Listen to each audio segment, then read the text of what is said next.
নমস্কাৰ, মোৰ নাম তৰালী চেতিয়া, জিলা শিক্ষা আৰু প্ৰশিক্ষণ প্ৰতিষ্ঠান তিতাবৰ যোৰহাটৰ বিএড দ্বিতীয় ষান্মাসিকত অধ্যয়নৰত এগৰাকী ছাত্ৰী আৰু লগতে ৰাষ্ট্ৰীয় সেৱা আঁচনিৰ এগৰাকী স্বেচ্ছাসেৱিকা।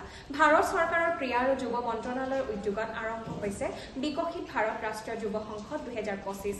আপোনাৰ বয়স যদি 18ৰ পৰা 25 বছৰ ভিতৰত হয় তেনেহলে আপুনিও যোগদান কৰিব পাৰিব ৰাষ্ট্ৰীয় পৰ্যায়ৰ বিকশিত ভাৰত যুৱ সংসদত। আৰু অংশগ্ৰহণৰ বাবে আপুনি এতিয়াই মাই ভাৰত পৰ্টেলত গৈ ৰেজিষ্ট্ৰেশ্যন কৰক আৰু মেগা ইভেন্টছত গৈ আপোনাৰ দৃষ্টিত বিকশিত ভাৰত নেকি সেই সম্পৰ্কীয় এটি 1 মিনিটৰ ভিডিঅ' আগবঢ়াই আপুনিও অংশগ্ৰহণ কৰিব পাৰিব বিকশিত ভাৰত ৰাষ্ট্ৰীয় যুৱ সংসদৰ প্ৰাথমিক পৰ্যায়ৰ নিৰ্বাচনত। আৰু ইয়াত অংশগ্ৰহণ কৰিবৰ বাবে যোগদানৰ অন্তিমটো তাৰিখ হৈছে 16 মাৰ্চ। গতিকে মই অসমৰ লগতে ভাৰতবৰ্ষৰ সমূহ যুৱ শক্তিক আহ্বান জনাইছো যাতে তেখেতসকলে বিকশিত ভাৰতৰ যি সপোন, বিকশিত ভাৰতৰ যি দৃষ্টিভংগী, সেই দৃষ্টিভংগীক ৰাষ্ট্ৰীয় পৰ্যায়লৈ লৈ যাওক আৰু তেওঁলোকৰ এই সপোনক দিঠকত পৰিণত কৰক যেন। ধন্যবাদ।